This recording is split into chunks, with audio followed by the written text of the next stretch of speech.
Welcome everybody out to podcast number 403. Are you sticking around when you should leave? Stay with us. This is the Elevate Construction Podcast, delivering remarkable content for workers, leaders, and companies in construction wanting to take their next step. Get ready to step out of your comfort zone with Jason Schroeder as he encourages you to do better, live a remarkable life, and expect more. Let's go. Welcome everybody. I hope you're doing well. And I really hope you're enjoying these podcasts. We have some really great episodes here for you. And if you ever want them done differently or better or have any feedback for me, please let me know. You can call me or text me at 602-571-8987 or email me at jason@elevateconstructionisd.com. So let's go ahead and get into it. I am reading a book called The Road Less Stupid, and it's from Keith J. Cunningham. I love this dude. So I learned about him at Tony Robbins, and he's been a fantastic influence on me and my business, in addition to Tony Robbins. And they give invaluable advice, and I'm going to share some of these concepts as I read the book and kind of do a book review as we go. But I'm telling you, everybody should read this book. Every family, every business, anybody that's in the business of being a good employee or a good human being needs to read this. So what we're going to talk about today is about people who stay on that aren't cultural fits or apostates. And the topic or the title of this podcast is called Fire Yourself. So I've always had admiration and respect for apostates. So apostates, let's actually look that up. Let's look up that definition here really quickly. So apostates definition: a person who renounces a religious or political belief or principle. So if somebody in your company doesn't agree with the principles that you follow, so I'm not talking about religion or political beliefs, but a person doesn't follow your principle and publicly advocates against it or dissents, they're an apostate in my mind. And I've always really had a lot of respect for apostates who will leave and say, you know what, I'm not a fit. And actually that kind of goes in all of them, in religious environments, churches, in businesses, politics, wherever it is, even families. Hey, I'm not on board, I'm out. But may God have mercy on the soul of the apostates that stay in the church or in the religion or in the political party or in the business or in the family. My goodness, that is destructive and disgusting. And so my admonition is, and maybe you can send this to people, probably apostate people who have fixed mindsets are probably not going to be listening to a podcast, but hey, I'm going to throw this out there anyway. So that's what we're going to talk about today, is that those apostates should fire themselves before they have to be fired. But if they don't choose to be fired, then the rest of us who are leaders need to invite them to be happier somewhere else. So as we go forward, let me do a couple things here. If I want to say what I'm excited about next week and what some fans are saying, I've been getting away from this because I've been on the road and jamming. I don't know if you like the scaffolding in the podcast better or if you like it when we just riff, but please let me know either way and I'll kind of tailor it. But for right now, I'll mix it. But right now, what I'm excited about is the LCI Congress, Lean Congress. It's coming to Phoenix this year, and I'm going to have a booth there, do a couple of presentations, hang around, be able to talk to people. It's going to be a really great week. I'm very, very excited about that, and I appreciate the opportunity to be there. So there you go. Here's some fans and feedback. Great program. Great to see it implemented in the private sector. And this is in reference to the integrated production control system and some of the consulting that we do for clients. I was a 30-year career firefighter. This system structure was a part of the career every day, every week, and every year for 30 years of my life. And I'm really glad to see it in this industry. Excited to see how you do it. See you next week. Be safe. And I really thought that was neat because the training that we do at Elevate can be quite intense, but it takes a lot to be intense. I was giving a little speech, I guess, if you will, the other day to a group of people, and I said, there's no technology that's going to make things better. There's no magic person we're going to hire that's going to make things better. There is no process or software or tool that there's no new piece of equipment that we're going to buy that's going to make things better. The only thing that's going to make things better at wherever you are and whatever environment you're in is the grind of training and doing the disciplined things, the non-cognitive skills. All the non-cognitive skills, as David Goggins says, are the things that it takes to be great. Grit, determination, learning, fundamentals, practice. These are the things that it takes. And so I just want to say that, when we talk about training programs, if we're waiting for some magic bullet, like the only magic bullet really is tact planning, everything else just comes down to grit and grind. And I just want to say that because there's a lot of people out there looking for some magic software, some magic process, some magic something, some Uber or Fiverr or quick fix Amazon click once button thing that's going to make their organizations better. But at the end of the day, unless you're fully automated, the question is, are you training your people? So there you go. And here's our conflict for today as we get into this. You are only being selfish if you stay. And so I'll tell you, I've dealt a lot with people that in organizations can dig in like an Alabama tick. I don't know if you've ever seen the movie Predator, but he says when fighting an enemy, hey, this guy's dug in like an Alabama tick. I mean, you can't get him out. And there are people that are dissenters, they're apostates, and they dig into the organization. You just can't get them out. Like it's legitimately like a tick. And when you pull it off, much like a tick, it hurts. And I don't know about the myths of heads being left in and things like that. I don't think any of that's really that true. There are really neat videos on how to de-tick somebody. However, it can be very damaging and painful. The other thing is they transmit diseases, so they can infect the organization, just like a tick can infect the organism. So it's really gross when people dig in. And my question would be, why are people, let me talk to you, you apostates directly. Why are you digging in? Why are you staying? Do you get some kind of significance by being an absolute nightmare for people? Do you get off on tearing other people down?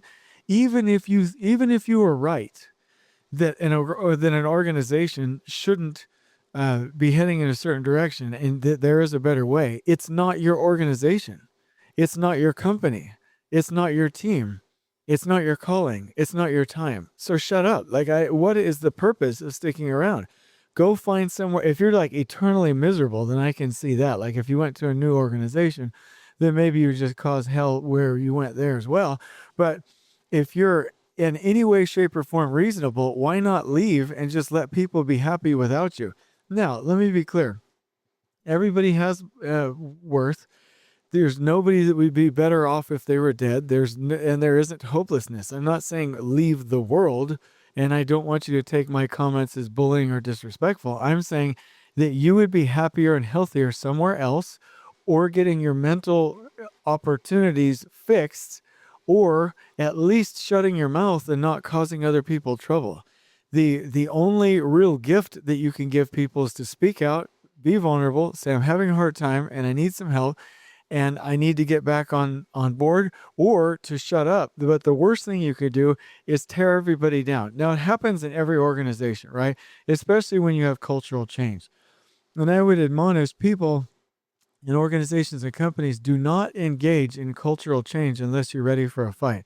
You will have a number of people, and it can be 5% or it can be up to 33% of your people that will actively fight the change and be dissenters.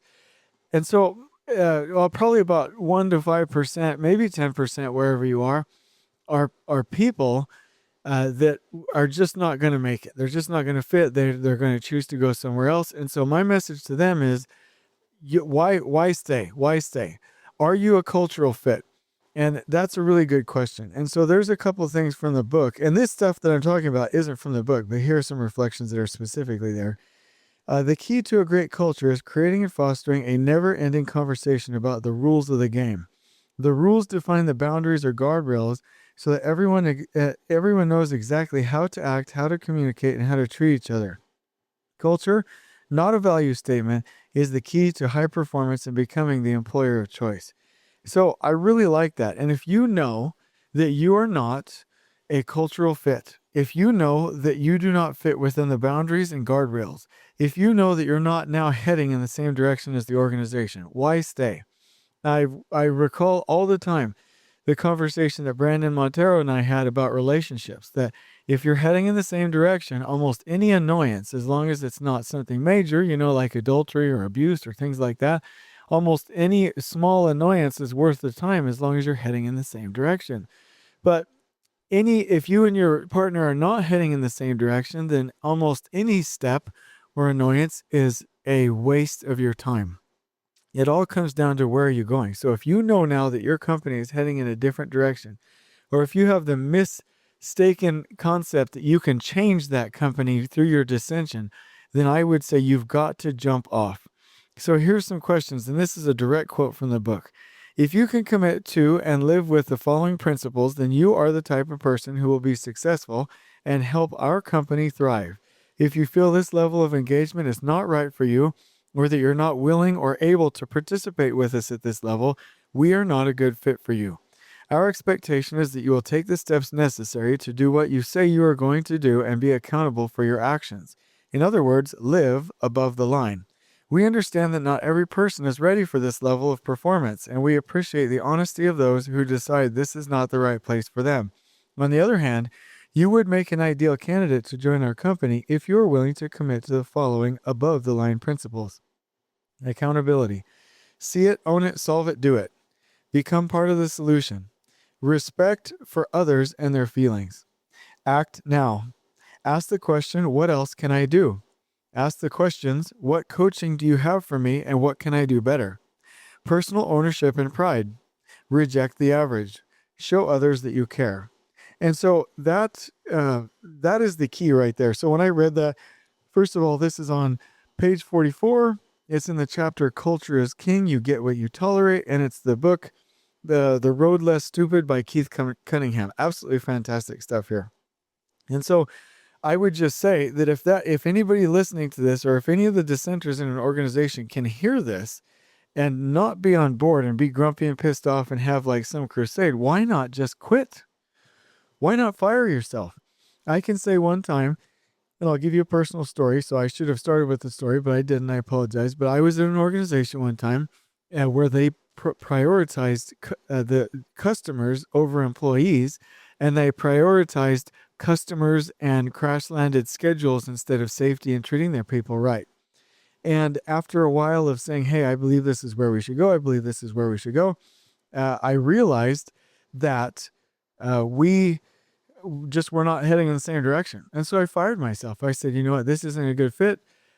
Actually, I fired them, but you can look at it either way. So I fired myself. I left because I'm not going to stay and make people's lives miserable. If they want to go take care of clients and crash land projects and ignore people and be unsafe, then that's their decision. It has nothing to do with me. And it's not a matter of right or wrong in the sense of, everybody, I'm more of a libertarian than anything from a political standpoint. It's not that. It's that that's where they're going and that's not where I'm going. If I'm in an organization, we're going to prioritize employees. If I am in an organization, we are going to prioritize safety, and we're not going to do anything until those things are done. So I'm going to fire myself. So I have done this before. I am not just preaching some concept that I read or figured out or heard in a book. I'm not doing that. So I just want to say that, like, this is the principle. Are you a cultural fit? Can you commit to these things? And I do want to say that there's a big problem with the dissenters and with the apostates, and they need to just realize, am I heading in the same direction? If not, leave.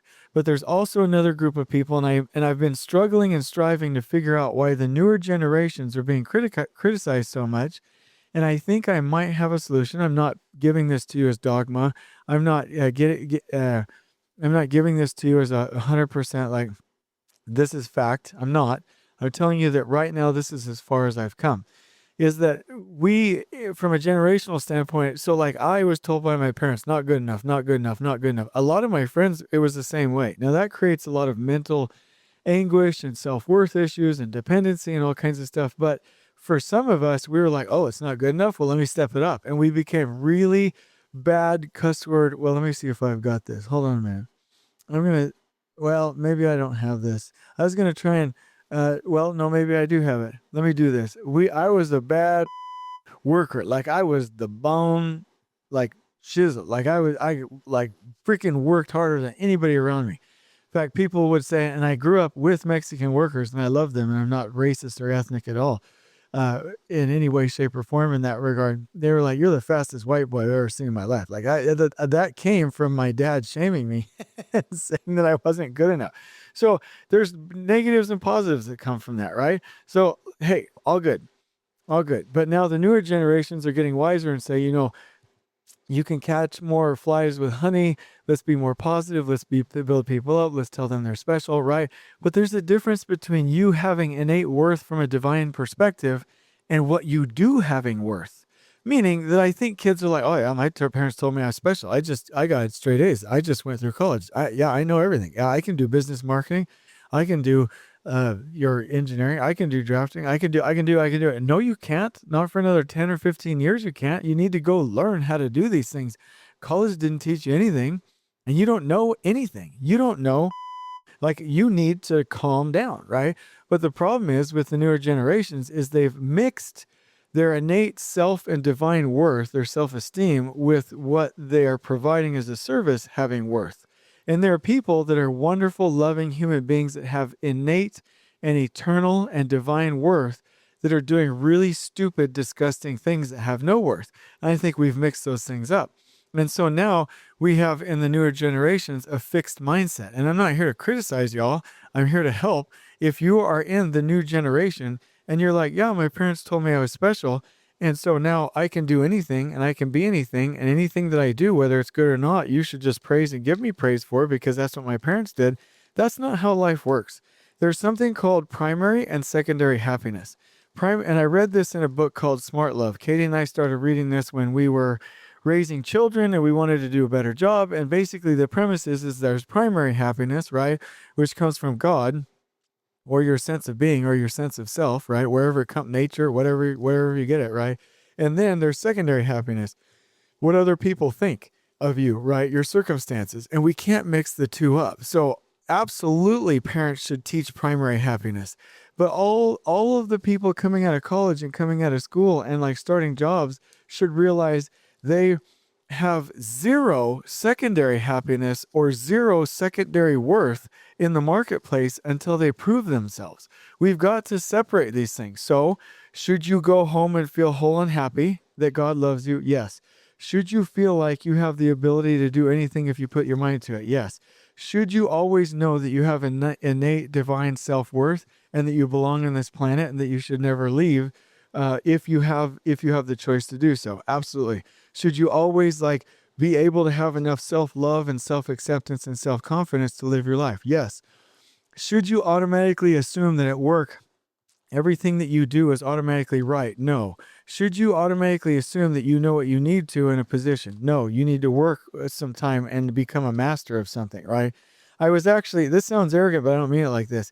I've been using the term consultant, and my buddy Adam Hoots has been getting after me about it, so I've been thinking about it. And Keith Cunningham was telling me in the book, and not personally, but telling me that there's a difference between consultants, right? Some consultants, not all of them, have just learned something in a book. They've never done it, right? So they have created some conceptual recipe, but there are masters out there that actually have a cookbook. Like, I've actually done this and it's written in my cookbook, and I've done this 3 or 4 times. You can use this recipe, but it's not just a recipe. Conceptually, it's a recipe I've practiced and done. Like, I've done these things, right? And so I'm saying Jason Schroeder, have done these things. So what he says in as a difference between the conceptual or the theorist or the consultant versus the person that knows what they're doing is that one is called a master, the other one's the consultant, right? I'm a master at what I do. Like, I'm a master builder. I'm a master leader, master organizer. I'm a master at what I do, right? And people have to obtain a certain amount of mastery for anything that they do, and we just can't get past that. We just can't blink past that and expect that some college training, which quite frankly most of the time sucks, I've been at universities and seen how they teach, is going to tell you anything about what you need to do, despite the fact that they just told you, and they told you at the wrong time when you couldn't implement it, right? So that we just have to get past this. And so a lot of our new people coming out generationally have fixed mindsets, and the fixed mindsets comes from, oh, I'm already special and I already know everything and I already have something to give. No, you don't. You need to go learn. So here it is again, because I'm a big one for the mindset thing from Carol Dweck, the book called Mindset. So people coming out where they're mixing the love of their parents and the love of God with the love of what they're providing, which isn't good yet. They start avoiding challenges. They shy away from things that they don't know. They are unable to handle criticism or feedback because they're being snowflakes. They feel like their intelligence and talent is static, and it does not help them post-birth, meaning that they already know what they know, and they're going to use it and conquer the world, and they can be whatever they want to be. Newsflash, you can be whatever you want to be once you've worked your for about 20 years. Okay. So, and then they also, they don't carry out actions without seeking approval. They have to be praised for everything. They are focused on proving and being worth something instead of adding value. They're threatened by the success of others. Their effort is, they're afraid that their effort will not be regarded as fruitful. They have an understanding that failure is basically a limit of their ability, so they fear failure and they give up easily. But people, and I'm not saying we should go back to the shaming tactics of our parents where they're criticizing all the time, but we should, as new generations, right, say, okay, my parents love me, God loves me, great. Nobody can tear that away from me. I have self-love and I have self-worth, great. But I'm not adding value unless I view challenges as opportunities at work. I acknowledge and embrace my weaknesses. I learn and give and receive constructive criticism. I feel like intelligence and talent is dynamic and ever improving. I prioritize learning over seeking approval. I focus on the process instead of the end result. And I'm inspired by the success of others. And I think of learning as brain training. And I understand that failure is an opportunity to grow. And I persist in the face of setbacks. And so that's where we have to be. So there's one group that are just apostates, but there's the other group that doesn't belong in certain organizations right now and that I see over and over is because they have the wrong kind of a mindset, right? And they're thinking, oh my gosh, my crap doesn't stink, but everybody's crap stinks, and we need to work to get that more tidy and more sanitary, right? So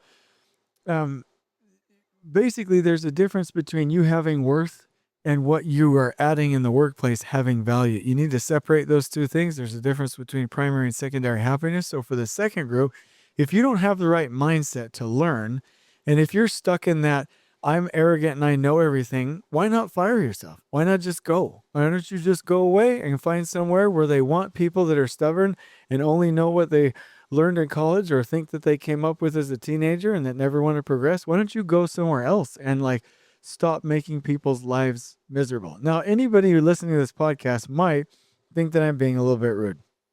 Fair point. I'm not attempting to do this. Everything that I'm doing is in the goal or in the direction of attempting to add value.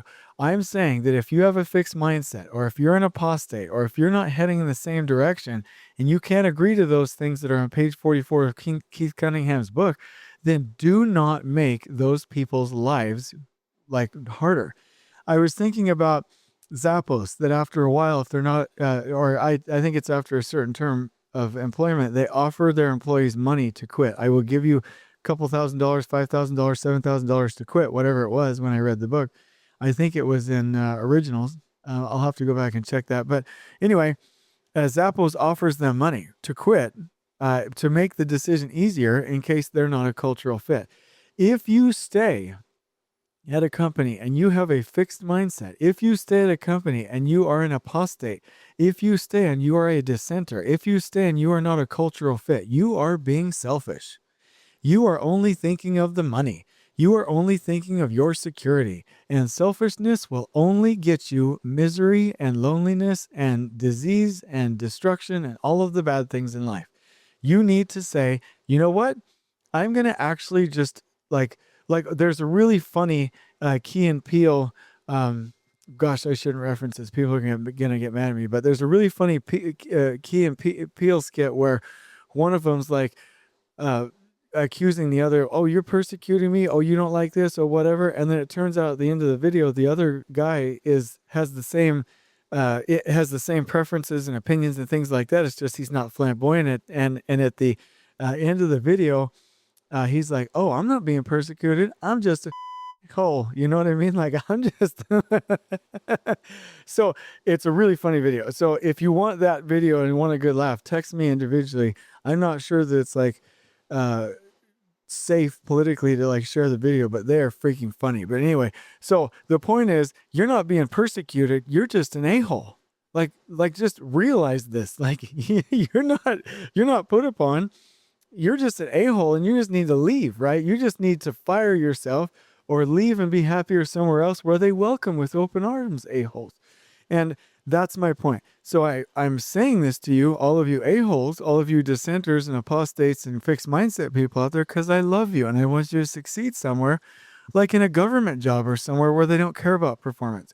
So please stop affecting the wonderful companies that are attempting to improve humanity and have good cultures and have accountability. Please go somewhere else and fire yourself and get your life straight, or go work somewhere else where they will tolerate that kind of behavior. However, do not think that your life has any less worth. Do not think that you're not wanted in life. You are still of much value. People need you. You are loved. Your parents love you. Your family loves you. God loves you, and you have inherent worth, and you should never not love yourself. But you should realize if you're not adding value, which is the secondary consideration, secondary happiness, you shouldn't make people miserable. So I will close this podcast out by saying, if you can commit to and live with the following principles, then you are the type of person who will be successful and help our company thrive. And so you'll notice that apostates and fixed mindset people will not pass this test if they're being honest, and if they can get past their desire to be selfish and just have money and stick around. If you feel this level of engagement is not right for you, or that you're not willing or able to participate with us at this level, we are not a good fit for you. Our expectation is that you will take the steps necessary to do what you say you are going to do and be accountable for your actions. In other words, live above the line. We understand that not every person is ready for this level of performance, and we appreciate the honesty of those who decide this is not the right place for them. On the other hand, you would make an ideal candidate to join our company or stay if you are willing to commit to the following above-the-line principles. Accountability. See it, own it, solve it, do it. Become part of the solution. Respect for others and their feelings. Act now. Ask the question, what else can I do? Ask the questions, what coaching do you have for me and what can I do better? Personal ownership and pride. Reject the average. Show others that you care. This is the standard for being able to work. And if your parents didn't teach you this, and if you didn't learn this from someplace, because I love you, I'm telling you, you better get on the boat pretty quickly, or else you are either going to be stuck at a company that has no aspirations and they're marginal and mediocre, or you are going to fight and butt heads with people that are striving to be excellent. On we go. Please join us next time in elevating the entire construction experience for workers, leaders, and companies coast to coast. If you're enjoying the show, please feel free to share with your construction colleagues and help us spread the word by rating, subscribing, and leaving a review on your preferred podcast listening platform. We really appreciate it. We'll catch you next time on the Elevate Construction Podcast.